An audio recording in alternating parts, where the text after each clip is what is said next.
Hey guys, today I'll show you a horror thriller film named The Well. Spoilers ahead, watch out and take care.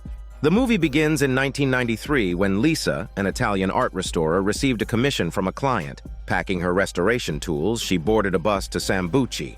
On board, she unexpectedly met three young people, Emma, Mandy, and Tony. The four quickly hit it off, and as the bus reached its stop, they agreed to explore Italy together in a few days. Lisa watched their figures fade into the night before turning to leave, unaware this would be their last meeting. The next morning, Lisa prepared to head to work, but found the bus never arrived. As she fretted, a kind-faced man approached. Introducing himself as Marcus, he offered her a Tesla ride upon noticing her predicament. The two quickly reached Lisa's destination, where Marcus explained that the current owner of the castle was a duchess, though a very approachable one, so Lisa need not worry. Before parting, Marcus pointed to a nearby bar, inviting her to stop by any time to drown their hormones away. Lisa entered the castle, and the Duchess led her to a bedroom. Above the fireplace was the painting Lisa was to restore, its surface blackened by fire. Curious about the painting's nature, Lisa asked about its origins.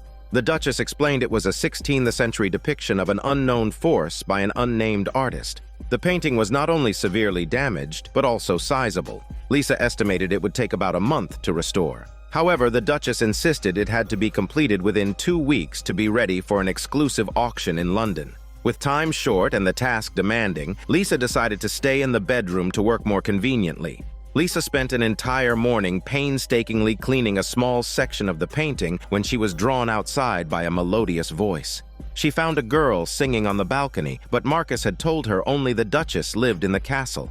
Curious about the girl's identity, Lisa reached out to touch her shoulder, but the girl startled like a frightened chicken and fled for her chicken life without looking back. Setting aside her questions, Lisa returned to her work. Meanwhile, the three friends were camping outdoors. Tony, resting in his tent, was listening to the radio when strange noises outside piqued his curiosity. He ventured into the thick fog to investigate, only to meet a tragic fate. His sudden scream shattered the silence of the night, waking Mandy and Emma in the neighboring tent. Mandy grabbed a flashlight and went out searching, finding only Tony's blood-stained hat. Realizing something terrible had happened, Mandy hurried back to the tent to discuss their next steps with Emma, only to be abruptly dragged away by a pair of hands. Emma screamed in terror but was soon unable to escape her own grim fate. Mandy awoke groggily, her eyes falling upon a row of iron bars that instantly dispelled her haze. She discovered that she and Emma were imprisoned, along with a bearded stranger. Anxiety and dread filled the air as they wondered who had done this and why. Their cries for help echoed futilely, never to reach the light of day. Back in the castle, Lisa had finished her first day of work. The Duchess, pleased with the restored section, invited Lisa to dinner to meet her daughter, Julia. Only then did Lisa realize that the singing girl was the Duchess's child. During dinner, Lisa casually asked Julia what grade she was in, but Julia, with a cold expression, said nothing for a long time before leaving the table abruptly. Puzzled, Lisa wondered what she had said wrong. The Duchess explained that Julia refused to go to school because she couldn't accept being just 13 years old. Lisa chuckled, dismissing it as a phase of rebellion, recalling her own youthful longing to grow up quickly. The Duchess's smile faltered as she murmured wistfully about wishing time could stand still while children failed to appreciate the value of youth. As Lisa enjoyed her dinner, the captives in the dungeon tasted only fear. The door suddenly creaked open and a hulking brute entered. Ignoring Tony's shouts, he lowered a small basin into a well. After retrieving a mysterious liquid, he placed the basin aside and turned his rage toward Tony, savagely beating him until bones cracked and flesh tore. Unsatisfied, the brute drew a scythe, severed Tony's spine, and threw his lifeless body into the well. A haunting roar echoed from its depths, chilling everyone to the bone until their butt. Unaware of Tony's grim fate, Lisa continued restoring the painting. After days of effort, the form of the first creature on the canvas emerged. Its grotesque visage unsettled Lisa, but she brushed aside her unease and raised her scraper. Just as she was about to proceed, a sharp cry rang out in her mind, startling her into cutting her finger. Blood splattered onto the canvas, a few drops that would trigger a series of paranormal events. After tending to her wound, Lisa worked late into the night. Thunderstorms cut the castle's electricity, plunging her room into darkness. A gray-haired man appeared at the door, and Lisa was about to ask him to leave when she froze, recognizing him as her father. Confused and shaken, she watched as he drew a knife and slashed his own throat, diabetic blood gushing forth. Lisa screamed in horror, only for the vision to vanish. It was merely a hallucination. That night, as Lisa slept fitfully, her door creaked open. Cold, clammy hands closed around her neck, jolting her awake. A monstrous face loomed above her, causing her to struggle frantically. The creature tightened its grip until her vision began to fade, only for Lisa to gasp awake. It was just a nightmare. However, when she looked at the canvas, the second creature resembled the monster from her dream. Before she could react further, a voice startled her back to reality. Julia had entered the room early that morning, warning Lisa to leave while she still could. She explained that the painting was cursed. Whoever worked on it would fall victim to its malevolent power. Though Lisa dismissed such superstitions, the nightmares and Julia's words left her deeply unsettled. She decided to take a break and visit Marcus at the bar. Hearing her concerns, Marcus reassured her that the painting couldn't possibly be so sinister. Meanwhile, in the dungeon, Mandy noticed the bearded stranger trying to saw through the vent bars with a broken blade. She threw him her pocket knife, urging him to escape and call for help. If successful, he could save her and Emma from their dire predicament. Mandy thought this was a feasible plan, and hope flared in her heart. However, the next second, the sound of the dungeon door creaking open sent a wave of panic through the three captives. The brute ignored their pleas for mercy. Calmly, he lowered a basin into the well, waiting for the monster below to supply the required amount of diabetic blood. Only after securing it did he begin selecting his next victim. His eyes locked on the bearded man, possibly because his beard is quite attractive to him. This sent Mandy into a panic. Their escape plan hinged entirely on him. Desperate, Mandy deliberately provoked the brute, drawing his attention and muscles to her sexy body. The brute took the bait and dragged her heavy body out of the cell. Clinging desperately to the bars, Mandy refused to let go. The brute didn't hesitate. He swung his axe, severing her arm. Mandy's piercing screams echoed through the dungeon, stoking the brute's sadistic desires. He retrieved a three-pronged rake, using its sharp tips to flay Mandy's flesh, exposing sticky tendons and muscles. Then he pressed the icy prongs into her eye socket, yanking out a bloodied eyeball with one cruel motion. When Mandy was barely alive, he ceased his torture, tossing her into the well as food for the monster below. Unable to move, Mandy could only watch in despair as the creature devoured her alive, including her smelly part. It turned out the monster was the first creature that was restored on the painting. Meanwhile, Lisa decided to confront Julia about the painting, despite Marcus's comforting words. However, Julia was in tears, staring silently at a couple outside the window. She confided that her past relationships were all ruined by her overbearing mother, leaving her life in shambles. She believed she was destined to live and die alone. Julia's escalating emotions were interrupted when her mother burst into the room, dismissing her daughter's claims as nonsense and insisting her actions were out of maternal concern. She then turned to Lisa, urging her to focus on restoring the painting to avoid a costly breach of contract. Lisa chose to believe the mother's version of events and resumed her work.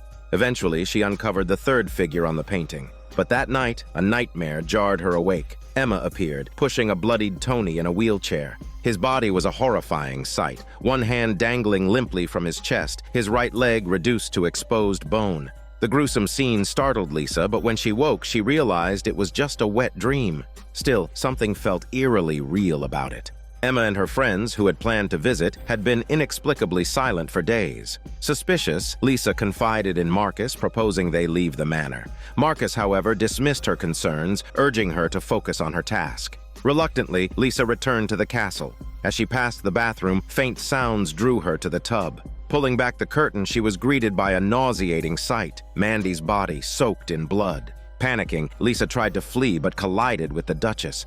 To Lisa's horror, the tub appeared clean when the Duchess looked. Brushing off Lisa's claims, she warned her not to abandon her work, threatening dire consequences. Back in the dungeon, only Emma and the bearded man remained. The man finally managed to break the bars, sticking his head into an air vent in a desperate bid for freedom. But a clawed hand seized him, peeling off his bearded face in one swift motion before consuming his skull. His screams pierced Emma's ears, leaving her cowering in hopelessness. Elsewhere, the Duchess gazed into a mirror, admiring her youthful appearance. The The regular blood extractions from the monster were her secret to eternal youth. Wrinkles and graying hair vanished with every sip of the crimson elixir. Meanwhile, Lisa worked tirelessly on the painting, uncovering the fourth figure just as the deadline loomed. Her efforts were interrupted by Julia, who pleaded with Lisa to stop. According to Julia, completing the painting would mark Lisa for sacrifice. Julia explained the painting's history. This painting was created in 1493. The first figure depicted is the monster who possesses the ability to pause time. The fourth figure represents the remaining individuals used as bait to lure the monster. After Julia's mother successfully captured the monster, she imprisoned him and relied on his blood to maintain her youth. Tonight, if the blood moon manages to shine on the restored painting before midnight, the curse of paused time cast by the monster upon them will continue for another 500 years.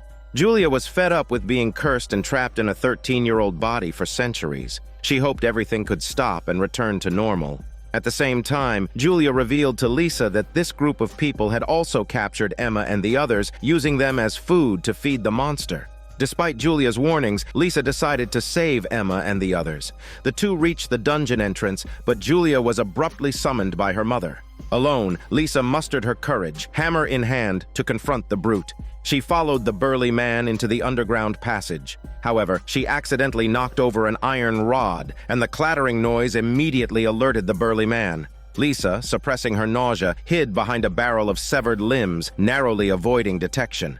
The burly man entered the dungeon but soon developed sinister intentions toward Emma. Seizing a moment of distraction, Emma struck at the burly man's weak but smelly point. Yet before she could run far, she slipped and fell on the stairs, losing her best chance to escape. When she groggily regained consciousness, the first thing she saw was the grinning face of the burly man. He pressed a red-hot knife handle onto Emma's cheek, and the stench of burning flesh quickly filled the air. Her agonized screams guided Lisa to the scene. Just as Emma was about to be thrown into the well, Lisa arrived in time, knocking out the burly man with a single hammer strike. The sickening sound of his skull cracking echoed, but Lisa didn't hesitate. She grabbed Emma and pulled her out of danger. As the two fled, the burly man rose again in anger. Picking up a large blade, he prepared to pursue them. However, before he could act, he turned to face a terrifying monster who had escaped the well through the ventilation shaft opened by the bearded man. Overwhelmed with fear, the burly man dropped to his knees, powerless to resist as the monster tore into him, spraying diabetic blood everywhere. Meanwhile, Lisa managed to lead Emma out of the dungeon, but as soon as she opened the door, she encountered Marcus holding a crossbow. Naively believing he would help them, Lisa watched in horror as Marcus shot Emma, pinning her to a coffin and ending her life. With the rescue failed and Emma gone, Lisa herself fell into danger. She regretted trusting Marcus, but it was too late. Marcus forced Lisa back to her room to continue restoring the painting. That final night, the Duchess dropped all pretense.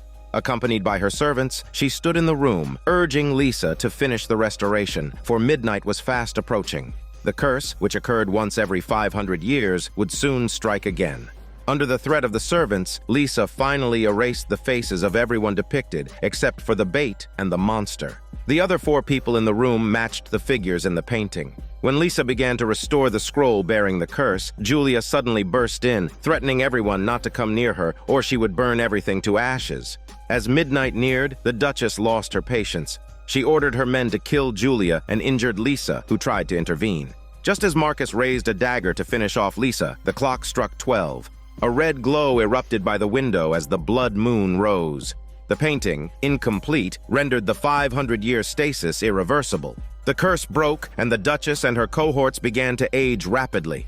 Vomiting blood, their bodies convulsed as wrinkles consumed them, and they ultimately turned into mummified corpses, crumbling into dust. Julia, too, succumbed to death, but she faced it with neither sorrow nor fear. Calmly, she walked to the mirror, taking one last look at her transformed appearance before dissipating into the wind. As Lisa prepared to leave the castle, she encountered the monster at the door. Remembering the magic of the painting, she fled back to the bedroom in desperation, completing the final steps of restoration. Lisa recited the curse from the scroll, successfully taking control of the monster. However, she herself became cursed by time. Over the next 30 years, Lisa used the miraculous properties of the monster's blood to establish her own underground kingdom. One day, the Prime Minister's wife came to purchase the monster's blood to maintain her youth. Entering the lab where the monster was held, she instructed the researchers to increase the extraction rate before leaving with a bottle of the precious blood, never looking back. This is Daniel CC Movie Channel. Stay safe and enjoy your day.